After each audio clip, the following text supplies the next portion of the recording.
자, 첫 번째 돈 되는 섹터는 화장품 섹터를 선정을 해주셨네요. 오늘 뭐 많은 종목들이 다 올라가는데 화장품주들도 오랜만에 시세 분출하면서 잘 가고 있습니다. 뭐 물론 그 선두에는 제가 말씀드린 아모레퍼시픽도 있지만 많은 화장품 종목들이 오늘 좋은 분위기인데요.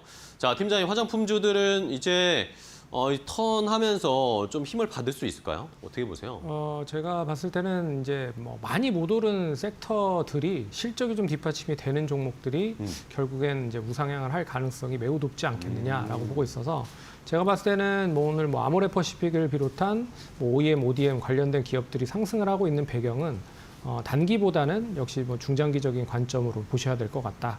그리고 그동안에 이제 수출이 나름대로 좀 괜찮았습니다. 1월 수출 데이터를 보시면 10억 3천만 달러를 기록을 했어요. 우리나라 돈으로 한 1조 5천억 정도 되는데 이게 역대 1월 최대 일단 매출이라고 생각을 하시면 됩니다.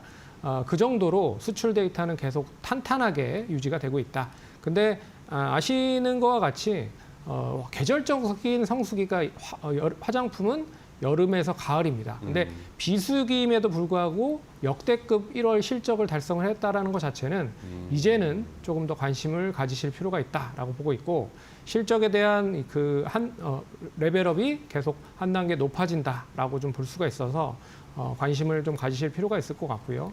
그리고 이제 국내 유입되고 있는 그런 해외 관광객에 대한 유입이 계속 늘어나고 있다. 네네. 그래서 작년에 우리나라의 관광객, 그러니까 외국인 관광객의 입국이 된 인원이 1,850만 명입니다.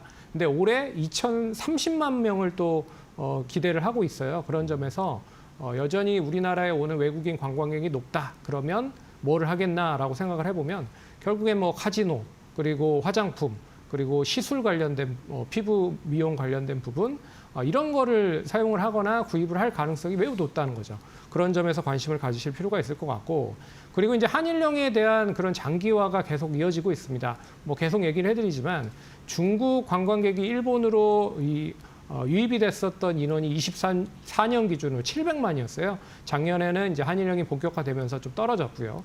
그러면 이 관광객이 어디로 많이 갈까를 생각을 해보면 결국에 우리나라로 올 가능성이 높다. 그러면 700만에 한 10%에서 20%만 해도 한 70만에서 150만은 중국 단체 관광객뿐만 아니라 중국인 관광객이 많이 늘어날 가능성이 높아서 화장품 관련된 종목들은 상당히 좀 수혜를 받을 가능성이 높다라는 게 두 번째고 마지막으로 이제 시장의 매출 다변화가 좀 이어지고 있다. 예전에 이제 중국에만 목을 맸는데 이제는 북미 쪽, 유럽 쪽, 동남아 쪽에 대한 레퍼런스를 계속 쌓아놓고 있는 상황이고요. 그렇기 때문에 기존에 중국에 대한 그런 매출처를 다변화하고 있는 기업들이 상당히 관심을 가지실 필요가 있다라고 보고 있습니다. 그래서 오늘 아모레퍼시픽이 상승을 하고 있는 배경도 결국엔 중국보다 해외 쪽에 대한 매출이 계속적으로 증가를 하고 있고 거기에 이제 자회사까지 실적이 돌아오면서 상승을 하고 있는 배경이다라고 볼 수가 있어서 제가 봤을 때는 이런 이제 구조적인 변경이 유지가 된다고 보면 네. 화장품 관련된 종목들도 계속 관심을 가지실 필요가 있다라고 봐야 될 것 같습니다. 네, 알겠습니다. 자, 이렇게 뭐 실적도 지금 잘 찍히고 있고 이제 또 중국인 관광객들 뭐 춘절 당장 코앞에 다가와 있는 상황이고 비수기임에도 불구하고 실적이 잘 나온 우리나라와 K-뷰티 역시 세계에 인정을 받고 있다는 걸 다시 한번 확인할 수가 있죠. 자, 그러면 종목들을 체크를 해봐야 되겠는데 어쨌든 화장품 내에서도 실적이 뒷받침되는 종목들로 저희가 선별을 해야 될 것 같아요. 어떤 종목 좀 볼까요? 첫 번째는 이제 OEM 대표적인 종목, 뭐 코스맥스, 한국콜마 중에 저는 한국콜마를 좀 관심을 갖고자라고 봐야 될 것 같습니다. 왜 그러냐면 이제 중국 공장을 철수를 했어요. 공장 철수하면서 본격적으로 우리나라 쪽에 이제 증설을 준비를 하고 있습니다. 세종에. 그런 점에서 이슈가 될 수 있을 거라고 보고 있고요. 미국에 이미 이제 2공장까지 그러니까 완공을 했기 때문에 거기에 대한 수주가 계속적으로 이어진다고 하면 상당히 이제 미국향 관련된 매출도 많이 늘어날 것이다라고 보고 있고요. 그리고 이제 멀티 브랜드라고 하고 있는 우리나라 기업들이죠. 다이소라든지 무신사 등도 이제 화장품 업종으로 이제 뛰어들고 있습니다. 그러면 가장 수혜를 보는 건 역시 ODM, OEM을 직접적으로 하는 기업들이다라고 좀 보고 있어서 제가 봤을 때는 그런 점에서 한국콜마 관심 있게 보시면 좋을 것 같다. 그리고 이제 가격적인 매력이 이미 주가가 어느 정도 하락을 했기 때문에 크게 부담이 없다. 그래서 아모레퍼시픽과 LG생활건강 뭐 이런 종목들이 올라가면 당연히 시가총액이 어느 정도 뒷받침이 되는 기업들 중에 한국콜마나 코스맥스 같은 기업들을 보실 필요가 있을 것이다라고 보고 있고요.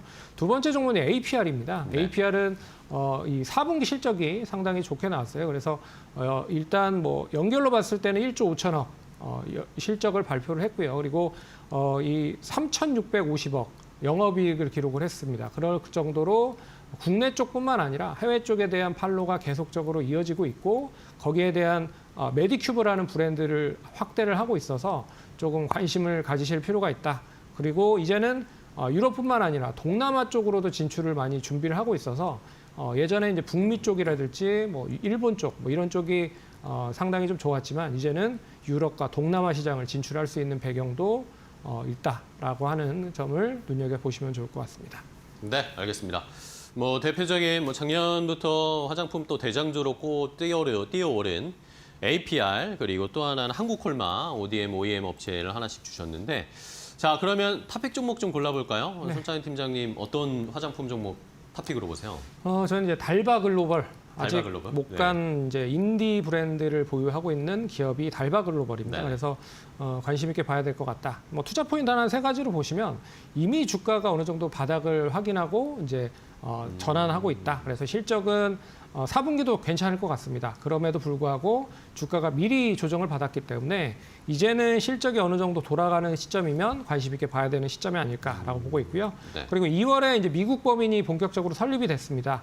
온라인, 오프라인뿐만 아니라 다양한 곳에 지금 이제 뭐 직접적인 투자를 좀 진행을 하고 있어서 울타뷰티나 코스트코 같은 오프라인 매장 그리고 아마존 같은 온라인 매장에서도 순위가 상당히 많이 높아지고 있다라는 건 눈여겨봐야 될 것 같고요. 그리고 유럽 전역에 이제 뿌리 내리고 있는 멀티 브랜드죠. 이 로스만이라고 하는 그 업체와 부츠라는 업체에 또 입점을 준비를 하고 있습니다. 그렇기 때문에 관심을 가지실 필요가 있을 것 같고요. 그런 점에서 이제 4분기 실적이 나름 탄탄하게 뭐 눈으로 좀 확인이 된다라고 보면 일단 주가는 상당히 좀 우상향을 할 가능성이 높다. 그렇게 보고 있어서 1차적인 목표가는 19만 원, 그리고 손절가는 15만 6천 원 제시해 드리겠습니다. 네,